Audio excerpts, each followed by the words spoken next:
पूर्व सांसद शिवानंद तिवारी को सजा सुनाई गई है। आपको बता दें कि विशेष न्यायाधीश एमपी एमएलए कोर्ट ने शिवानंद तिवारी को 1 साल की सजा और 10,000 का जुर्माना सुनाया है। बिहार सरकार के मंत्री संजय झा बनाम शिवानंद तिवारी के मामले में कोर्ट ने सजा का ऐलान किया। कोर्ट ने कहा कि शिवानंद तिवारी के बयान से मंत्री संजय झा की प्रतिष्ठा को धक्का पहुंचा है, तो ये मानहानि का मामला है।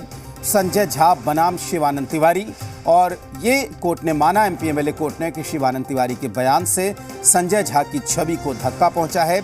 नतीजा 1 साल की सजा और 10,000 रुपए का जुर्माना लगाया गया। हम आपको बता दें कि किसी तरह की परेशानी फिलहाल शिवानंद तिवारी को नहीं होगी, क्योंकि 1 साल की सजा में तुरंत जमानत मिल जाती है और 10,000 का जुर्माना लगाया गया है। फिलहाल वो किसी पद पर भी नहीं है, इसलिए इस सजा से उन पर कोई फर्क भी नहीं पड़ेगा। लेकिन बड़ी बात है कि उम्र के इस पड़ाव में अपने बयान की वजह से शिवानंद तिवारी जैसे वरिष्ठ नेता को 1 साल की सजा एमपी एमएलए कोर्ट ने सुनाई है। तो ये बड़ी खबर है संजय झा बनाम शिवानंद तिवारी। जेडीयू के एक बड़े नेता, आरजेडी के एक बड़े नेता, दोनों के बीच केस, और एमपी एमएलए कोर्ट ने 1 साल की सजा और 10,000 रुपए का जुर्माना लगाया है। और ये बड़ी खबर है। शिवानंद तिवारी बिहार के वरिष्ठ नेताओं में से उनकी गिनती होती है। आरजेडी के नेता हैं और जेडीयू से सांसद भी रह चुके हैं, राज्यसभा के सांसद। संजय झा ने एमपी एमएलए कोर्ट में केस किया था और ये कहा था कि उनके बयान से उनकी छवि को ठेस पहुंचा है, और शिवानंद तिवारी को दोषी माना कोर्ट ने 1 साल की सजा और 10,000 रुपए का जुर्माना सुनाया गया है। एक लंबी पारी सियासत के तौर पर शिवानंद तिवारी ने खेली है। और रजनीश, हमारे ब्यूरो चीफ पटना इस वक्त हमारे साथ फोन लाइन पर जुड़ गए हैं। रजनीश, बयानों की वजह से सजा मिली है, ये तो एक बात है, लेकिन दूसरी जो अहम बात है कि जेडीयू के एक वरिष्ठ नेता, एक आरजेडी के वरिष्ठ नेता, एक बयान की वजह से 1 साल की सजा, वो भी शिवानंद तिवारी जैसे नेता को उम्र के इस पड़ाव पर। रजनीश, देखिए, ये शिवानंद तिवारी बिहार के और बल्कि देश के एक बड़े कद के नेता हैं और अपने विचार के लिए जाने जाते हैं। मुख्यमंत्री नीतीश कुमार के साथ भी इनकी लंबी सोहबत रही है और उस दरमियान भी ये बिहार सरकार में मंत्री रहे। लालू प्रसाद के साथ भी अभी भी है, पहले भी थे। तो उनका जो एक कद है वो बड़ा कद है। और बिहार सरकार के मंत्री संजय झा जो है वो भी अपने राजनीतिक जो उनकी पकड़ है वो अपने तरीके से अपनी बातों को रखते हैं। लेकिन ये जो मामला है 2018 का मामला है, जिसमें शिवानंद तिवारी ने एक प्रेस कॉन्फ्रेंस के जरिए अपनी बातों को रखा था।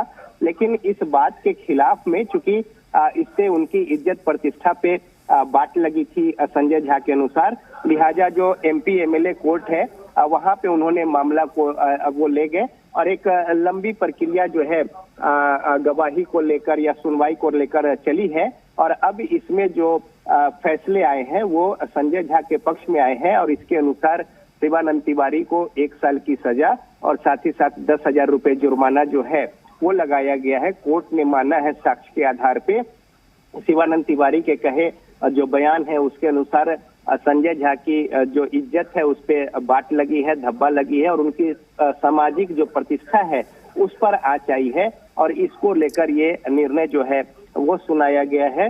तो जाहिर तौर पे एक बड़ा फैसला है, बड़ा निर्णय है। चूंकि राजनीति में अगर आप देखें हाल के दिनों में या इससे पहले भी जिस तरीके से बातें होती है, बयान होती है, हालांकि बहुत कोई तवज्जो उस तरीके से नहीं देता है, लेकिन जब मामला कोर्ट में गया और जिस तरीके से उस पर बातें रखी गई और कानूनी पक्ष और जो साक्ष्य है उसके अनुसार पे विशेष न्यायाधीश ने जो एमपी एमएलए कोर्ट के हैं उनकी ओर से ये निर्णय सुनाया गया है।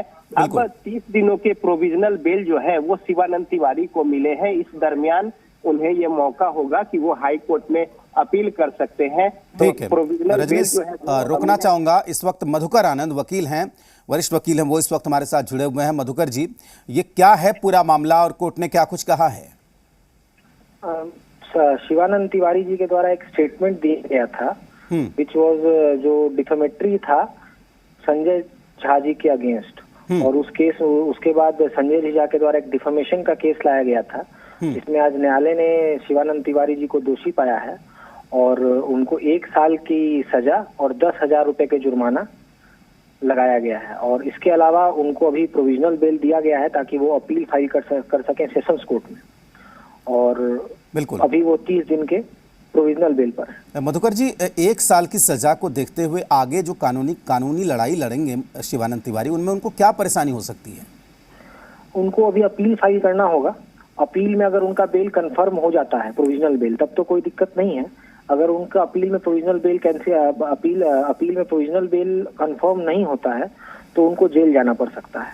ठीक। और उसके बाद फिर जो अपील में न्यायालय का फैसला होगा उनको मानना पड़ेगा। अगर अपील में न्यायालय के द्वारा भी उनको दोषी पाया जाता है तो फिर उनको जेल जाना पड़ेगा। ठीक है मधुकर जी, बहुत शुक्रिया आपका पूरी जानकारी के लिए। रजनीश, अगर आप सुन पा रहे हैं तो आखिरी सवाल आपसे कि गठबंधन की सेहत पर क्या फर्क पड़ेगा, क्योंकि मामला 2018 का था, तब अलग थे, लेकिन अब तो एक साथ हैं, मैनेज हो सकता था मामला कोर्ट से बाहर भी। देखिए, जिस तरीके से ये पूरा मसला मामला है, एक राजनीतिक जो पूरे बयानबाजी आज के समय में देखने को मिलती है, चाहे वह स्थानीय स्तर पर हो या प्रदेश या देश के स्तर पर, और कोई भी नेता किस हद तक जाकर एक दूसरे के खिलाफ जो है बयान देते हैं। हालांकि शिवानंद तिवारी समाजवादी विचारधारा के बहुत ही मैच्योर और बुजुर्ग नेता है और उनके पास लंबा अनुभव है और अमूमन इस तरह के बयान उनके नहीं होते हैं। लेकिन ये जो बयान है, इसको जो अवमानना का मामला लेकर संजय झा गए थे कोर्ट में, वहां पे कोर्ट ने सही करार देते हुए संजय झा के पक्ष में फैसला सुनाया है। ठीक है रजनीश, आगे बात करेंगे, वक्त की थोड़ी कमी है, लेकिन इस वक्त की बड़ी खबर यह है कि शिवानंद तिवारी को एमपी एमएलए कोर्ट ने मानहानि के एक मामले में 1 साल की सजा और 10,000 का जुर्माना सुनाया है। और इसी के साथ इस बुलेटिन में फिलहाल इतना ही। देखते रहिए जी बिहार झारखंड।